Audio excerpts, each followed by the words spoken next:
He gave away his last few dollars for bread and coffee to a stranger on a cold morning.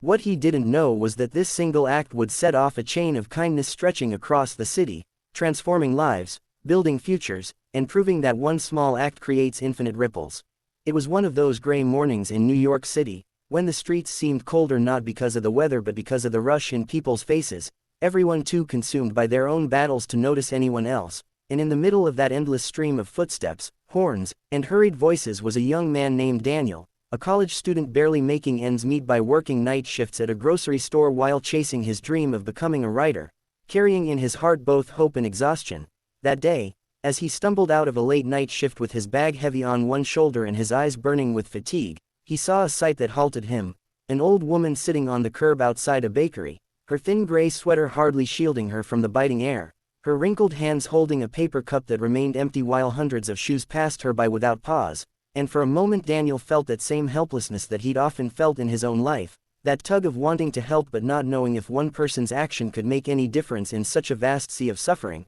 Yet something in her tired eyes, a mixture of dignity and quiet despair, made him step forward. He reached into his wallet, which held barely enough for his bus fare and a sandwich for the day, but instead of passing by he walked into the bakery, bought a fresh loaf of bread and a small hot coffee, and returned to place them gently in her hands, his voice soft as he said, "Please, eat something warm," expecting nothing in return, but the old woman's eyes welled with tears as she whispered a blessing in a cracked voice: "May your kindness return to you a thousandfold." And though Daniel didn't think much of it then, hurrying away to catch his bus, that single act of compassion, small in the eyes of the world, was about to set in motion a ripple of events far greater than anything he could imagine. The old woman's name was Margaret, once a schoolteacher who had dedicated her life to shaping young minds, but a cascade of tragedies, her husband's sudden death, mounting medical bills, and eventually losing her home, had left her adrift in a city that barely noticed when people vanished into the cracks. Yet Daniel's kindness that morning stirred something inside her,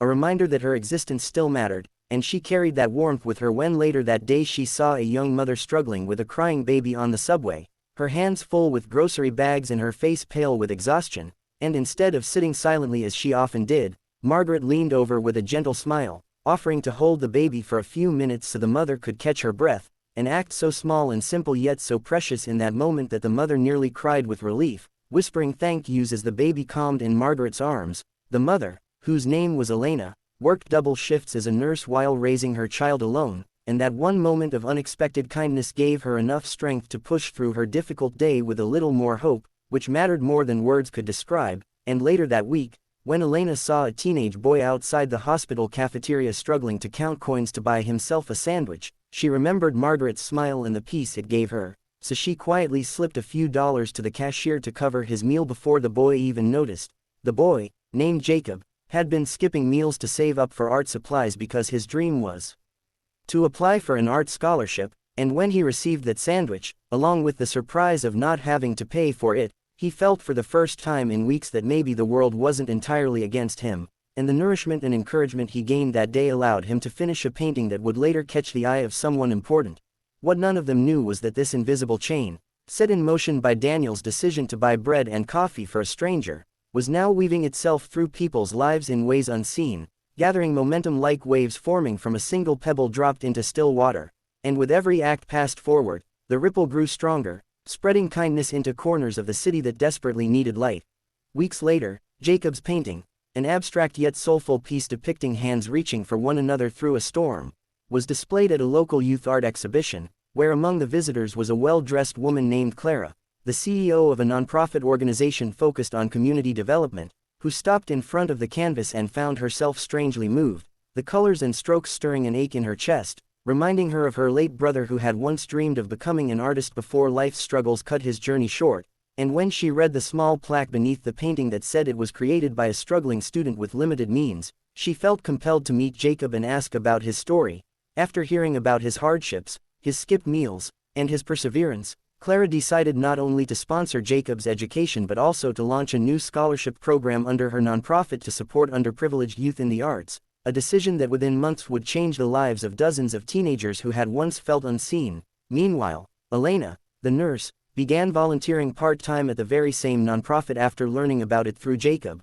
wanting to give back after all the kindness she herself had received. and her efforts brought better healthcare resources into marginalized communities, saving lives one small act at a time. Margaret, the old woman who once sat shivering on a curb, was eventually reconnected with Clara's foundation too, when volunteers helped her secure stable housing and even invited her to tutor children at community centers, restoring her sense of purpose and dignity in her golden years. And somewhere in the midst of all this, Daniel, who had almost forgotten the morning he gave away his last few dollars, stumbled across an article in the local newspaper highlighting the launch of Clara's scholarship program and the story of the painting that inspired it. Reading in awe about Jacob, Elena, and even Margaret, realizing in a sudden rush that the chain of events all traced back to the bread and coffee he had once placed in the hands of an old woman, his chest tightening as he understood, maybe for the first time, that even the smallest act of kindness could grow far beyond the giver's sight, reshaping lives and building bridges where none existed before. 1 year later, a community event was organized in the city to celebrate the launch of the new scholarship program and to honor the volunteers who had poured their hearts into making the project a success, and the hall was filled with young artists showcasing their work, nurses and social workers sharing stories of lives touched,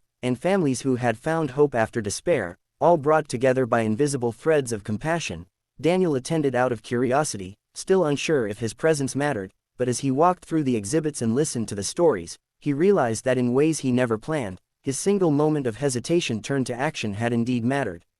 more than he could measure. And when Clara gave a speech about how one act of kindness can spark an infinite ripple, touching lives we may never meet, Daniel felt tears sting his eyes because he knew she was speaking about him without even knowing it. Afterwards, Jacob presented him with a framed print of his painting, signed with a note that read, "For the one who started the ripple," and Margaret, now healthier and happier, embraced him like a son, while Elena clasped his hands and thanked him for unknowingly giving her strength on a day she almost gave up. Overwhelmed, Daniel realized that kindness is not measured by size but by sincerity, and that even when the world feels too big, each of us has the power to plant seeds of compassion that grow in unseen gardens, producing fruit for generations. That evening, as he left the event and stood under the same city lights that once felt harsh and cold, Daniel looked around at the strangers rushing past him and felt a new sense of hope, because now he knew that behind every hurried face was someone who could use a little kindness, and that one small act, no matter how simple, could create infinite ripples across lives, across time, and across the very heart of humanity, carrying forward the message that kindness isn't just an act, it's a force, and it always returns, multiplied beyond imagination. One act of kindness can start a chain reaction that changes the world. If this story touched your heart, hit like, leave a comment about a kind act you've experienced, and share this video to inspire others. Subscribe to Kindness Vibes for more true stories that prove kindness never dies, it only grows.